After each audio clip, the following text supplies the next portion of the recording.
और इसी बीच अब आपको सुनवाते हैं कि आखिर कांग्रेस नेता राहुल गांधी ने क्या बयान दिया, जिसको लेकर लगातार सियासत में नया परवान चढ़ रहा है। सुनवाते हैं वो बयान। जय सिया राम का मतलब क्या है? जय सिया राम का मतलब जय सीता जय राम। मतलब क्या? सीता और राम एक ही हैं, इसलिए नारा है जय सिया राम या जय सीताराम। मतलब जो राम के जीने का तरीका था, जो उन्होंने सीता के लिए किया, भगवान राम ने सीता के लिए क्या किया? जाके सीता की इज्जत के लिए, सीता के लिए लड़े। सही? तो जब हम जय सिया राम कहते हैं, हम सीता की याद करते हैं और समाज में जो सीता की जगह होनी चाहिए उसकी आदर करते हैं। बीजेपी के लोग जय श्री राम करते हैं, मगर कभी जय श्री राम और हे राम क्यों नहीं करते?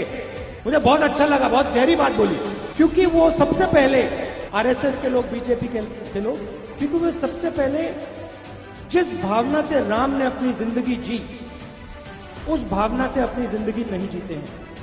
क्योंकि राम ने किसी के साथ अन्याय नहीं किया। राम ने समाज को जोड़ने का काम किया। राम ने सबको इज्जत दी। भगवान राम ने किसानों को, मजदूरों को, व्यापारियों को, सबकी मदद की। जो उनकी भावना थी, जो उनका जीने का तरीका है, उसको आरएसएस के लोग और बीजेपी के लोग नहीं अपनाते। तीसरा नारा, शायद सबसे जरूरी नारा, वो सिया राम, जय श्री राम तो कर ही नहीं सकते, क्योंकि उनके संगठन में एक महिला नहीं है। जय सिया राम का मतलब। तो देखिए, जय सिया राम वाले बयान पर अब सियासत तेज है। वो बयान हमने आपको सुनाया।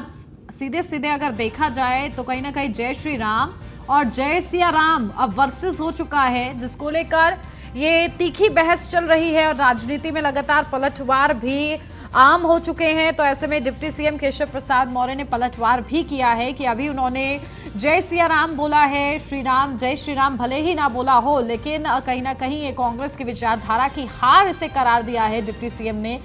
और इस पूरे बयान को लेकर जहां एक तरफ भारत जोड़ो यात्रा चल रही है और उस यात्रा के दौरान ही राहुल गांधी का ये पूरा बयान था।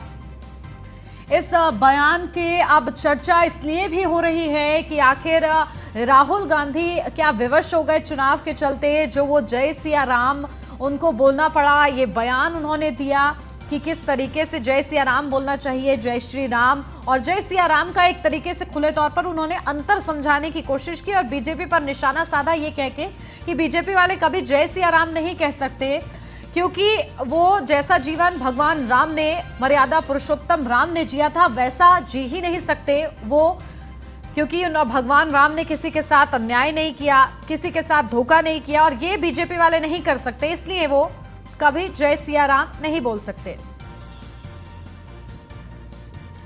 और चलिए, हमारे साथ सुरेंद्र राजपूत, कांग्रेस पार्टी के प्रवक्ता, हमारे साथ जुड़ गए हैं। उनसे इस संबंध में रिएक्शन लेते हैं।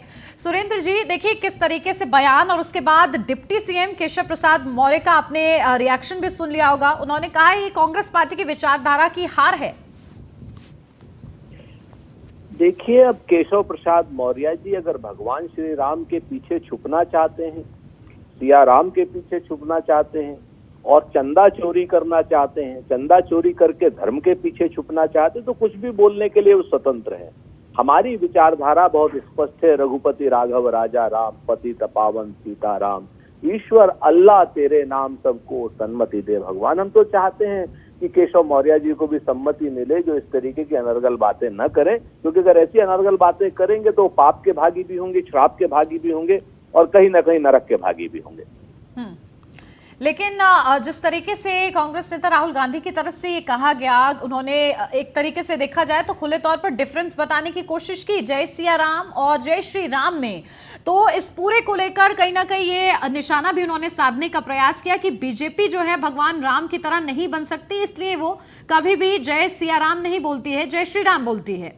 आप ही बताइए ना, आपके घर में आप स्वयं 1 मिनट के लिए एंकर से एक साधारण परिवार की हो जाइए, एंकर के पद से उतर करके, क्या आपके यहाँ माता सीता का इज्जत नहीं है?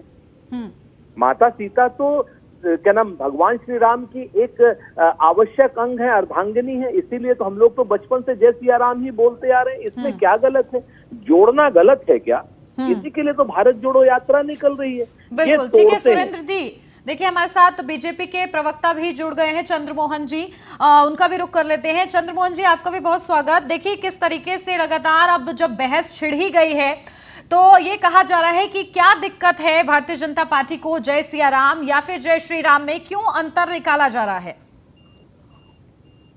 ऐसा है कि हमें कोई परेशानी नहीं है, हमें बिल्कुल नहीं है, और देश को भी कोई परेशानी नहीं है। अब ये कांग्रेस के लोग हैं, इनको भारतीय संस्कृति, भारतीय परंपरा, उन सबसे कोई लेना देना नहीं है। इनके लिए भगवान राम काल्पनिक रहे हैं, इनके लिए राम सेतु का विषय इनके लिए कोई होता नहीं है। राम, ये कल तक पूछते थे, जब हम कहते थे रामलला हम आएंगे, मंदिर वहीं बनाएंगे, तो ये पूछते थे कि तारीख, ये हमारे ऊपर सवाल खड़ा करते थे। आज राहुल गांधी जी और कांग्रेस ढोंग करती घूम रही है, क्योंकि जनता ने इनको आईना दिखाने का काम कर दिया है, इसलिए ये सब बातें कर रहे हैं कांग्रेसी, इसके अलावा कुछ नहीं है। अरे पूरा देश जय श्री राम बोल रहा है, तो आप उसमें क्यों भाई कुछ और कर रहे हो, क्यों दिमाग लगा रहे हो? ये पीछे पीछे केवल और केवल एक ही है, कांग्रेस की जो वोट बैंक की पॉलिटिक्स है। और आज कांग्रेस उत्तर प्रदेश में कहां पहुंच गई है? इसीलिए उत्तर प्रदेश की जो भगवान राम की जन्मभूमि है, भगवान राम की जन्मभूमि में कांग्रेस जो सफाया हुआ है, वो इन्हीं पापों के कारण तो हुआ है कांग्रेस के। सुरेंद्र जी, क्या ये पॉलिटिकल स्टंट था, ये जो बयान सुना है राहुल गांधी का? सुरेंद्र जी, मेरी आवाज मिल पा रही है आपको? चलिए, शायद सुरेंद्र जी तक हमारी आवाज नहीं पहुंच रही है। तो देखिए चंद्रमोहन जी, उन्होंने ये भी कहा, राहुल गांधी का ये बयान था कि दोनों ही एक ही हैं, ये भी उन्होंने साथ के साथ जिक्र किया है। और देखिए धर्म तो सभी का है, तो फिर इसको डिफरेंशिएट क्यों करना है? नहीं, कोई नहीं कर रहा है, ये तो कांग्रेस कर रही है ना। कांग्रेस क्यों कर रही है? मैं यही तो, सारे देश यही तो जानना चाहता है, राम भक्त यही तो जानना चाहते हैं कि भाई आप ये उलटवासियां क्यों करते हो? आप भारत को स्वीकार करो, भारत की सभ्यता को, भारत की परंपराओं को, भारत के गौरवशाली अर्जित को आप स्वीकार करो। आप क्यों नहीं स्वीकार करते हैं?